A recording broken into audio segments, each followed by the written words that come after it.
ഒന്നാമത് ഫിനാൻഷ്യൽ ലെവലാണ് ഞാൻ ഇനി ഡിസ്കസ് ചെയ്യാൻ പോകുന്നത്. ഒന്നാമത്തെ സ്റ്റേജിലുള്ള ആൾക്കാർ എവിടെയാണ് നിൽക്കുന്നതെന്നറിയോ? ഫിനാൻഷ്യൽ സ്ട്രഗിളാണ്. അവർക്ക് എന്നും പ്രശ്നമായിരിക്കും, ഇവർക്ക് വരുമാനമില്ല. നമ്മൾ ആ കൂട്ടത്തിൽപ്പെട്ടവരല്ല കേട്ടോ, ഞാൻ പറയാണ് ജനറലി. രണ്ടാമത്തെ കാറ്റഗറിയിൽ വരുന്ന ആൾക്കാർ ഫിനാൻഷ്യൽ സർവൈവൽ പീരീഡിൽ, സർവൈവൽ ലെവലിൽ നിൽക്കുന്ന ആൾക്കാരുണ്ട്. ഫിനാൻഷ്യൽ സർവൈവൽ ലെവലുള്ള ആൾക്കാരുടെ പ്രത്യേകത, അവരുടെ ഇൻകവും എക്സ്പെൻസും ഈക്വൽ ആയിരിക്കും, ചെലവും വരുമാനവും തുല്യമായിട്ട്. ഇതൊരു ടൈപ്പ് ഓഫ് ആൾക്കാർ. മൂന്നാമത്തെ സ്റ്റേജിലുള്ള ആൾക്കാരുടെ പ്രത്യേകത ഫിനാൻഷ്യൽ സ്റ്റെബിലിറ്റി സ്റ്റേജാണ്. What is financial stability? ഇവരുടെ പ്രത്യേകത, ഇവരുടെ ഇൻകവും എക്സ്പെൻസും നോക്കുമ്പോൾ ഒരു എക്സ്പെൻസിനേക്കാളും ഒരു പിടി മുകളിലായിരിക്കും ഇവരുടെ ഇൻകം. സാധാരണ കേസിൽ ഈ ട്രഡീഷണൽ ബിസിനസ് ചെയ്യുന്ന ആൾക്കാരൊക്കെ ഇല്ലേ, അവരുടെ എക്സ്പെൻസ് ഒക്കെ മീറ്റ് ചെയ്ത് പോകുന്നുണ്ടാവും, ഒരു ചെറിയ ഫണ്ട് ഇങ്ങനെ മാറ്റി വെച്ച് പോകുന്നുണ്ട്. സാധാരണ ഈ പ്രൊഫഷണൽസ് എല്ലാം ഇല്ലേ, ഇപ്പോൾ ഡോക്ടേഴ്സ്, എഞ്ചിനീയേഴ്സ്, അഡ്വക്കേറ്റ്സ്, ഇവരെല്ലാം ഒരു പക്ഷേ ഇതിലായിരിക്കും. കാരണം ഇവരുടെ കയ്യിൽ കുറച്ച് പൈസ അധികം കിട്ടും. പക്ഷെ അവർ എക്സ്പെൻസും ഇൻകവും നോക്കുമ്പോൾ ഇൻകം ഓരോ മാസവും കുറച്ച് കൂടുതലായിരിക്കും, പക്ഷെ അവരുടെ കയ്യിൽ വലിയ പൈസയൊന്നുമില്ല. ഇനി നാലാമത്തെ സ്റ്റേജ് ഫിനാൻഷ്യൽ കോൺഫിഡൻസ് ഉള്ള സ്റ്റേജാണ്. ഈ സ്റ്റേജിന്റെ പ്രത്യേകത, ഇവർ പണം ഉണ്ടാക്കുന്നത് അവരുടെ കയ്യിൽ ഒരു ഹൈ ഇൻകം സ്കിൽ ഉണ്ടായിരിക്കും. ഒരു 6 മാസം, ഒരു കൊല്ലോ ഇവർക്ക് ഒരു വരുമാനം ഇല്ലെങ്കിലും ഇവർക്ക് ജീവിക്കാൻ പറ്റും. കാരണം ഇവരുടെ പ്രത്യേകത, ഇവർ വരുമാനം ഉണ്ടാക്കുന്നത്, വെൽത്ത് ക്രിയേറ്റ് ചെയ്യണത് അവരുടെ ഒരു ഹൈ ഇൻകം സ്കിൽ ഉപയോഗിച്ചിട്ടായിരിക്കും.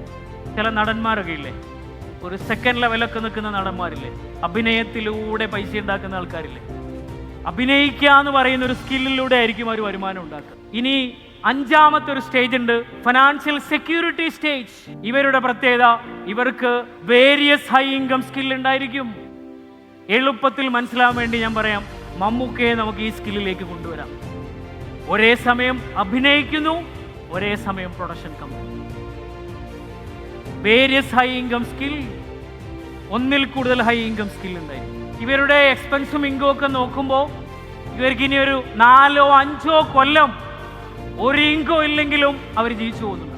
ആറാമത്തെ സ്റ്റേജ് എന്ന് പറഞ്ഞാൽ ഫിനാൻഷ്യൽ ഇൻഡിപെൻഡൻസ് സ്റ്റേജാണ്. വേരിയസ് ഹൈ ഇൻകം സ്കില്ലിനോടൊപ്പം തന്നെ അസറ്റ്സും പ്രോപ്പർട്ടീസും ഇൻവെസ്റ്റ്മെന്റും ധാരാളം ഉണ്ടാവും. അവർക്ക് അവരുടെ ലിവിങ് കോസ്റ്റ് മീറ്റ് ചെയ്യാൻ അവരുടെ ഇൻവെസ്റ്റ്മെന്റ് റിട്ടേൺസ് തന്നെ മതി. പ്ലസ് അവരുടെ കയ്യിൽ എന്ത് കാണും?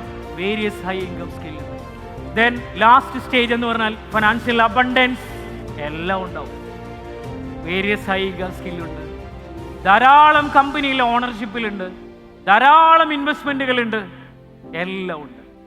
ലോകത്തിലെ ഏറ്റവും റിച്ചസ്റ്റ് ആയിട്ടുള്ള ആൾക്കാരില്ലേ, ഇവരെല്ലാം ഏത് കാറ്റഗറിയിലായിരിക്കും? Financial abundance. അവരെവിടെ ഇരുന്നാലും അവരെ അക്കൗണ്ടിലേക്ക് എന്ത് വരും? ഫണ്ട് വരും. നമ്മളൊക്കെ ബേസിക്കലി ചെയ്യുന്ന കച്ചവടം ആണോ? അല്ലേ? ഇൻബോൺ ആയിട്ട് ഒരാളും ഓൺട്രപ്രണറായിട്ട് ജനിക്കൂല. ഓൺട്രപ്രണർഷിപ്പ് സ്കിൽ എന്ന് പറഞ്ഞാൽ ഒരിക്കലും ടാലന്റ് അല്ല. ഓൺട്രപ്രണർഷിപ്പ് സ്കിൽ എന്ന് പറഞ്ഞാൽ ബിസിനസ് ചെയ്യാന്നുള്ള കഴിവെന്ന് പറഞ്ഞാൽ ബേസിക്കലി സ്കില്ലാണ്.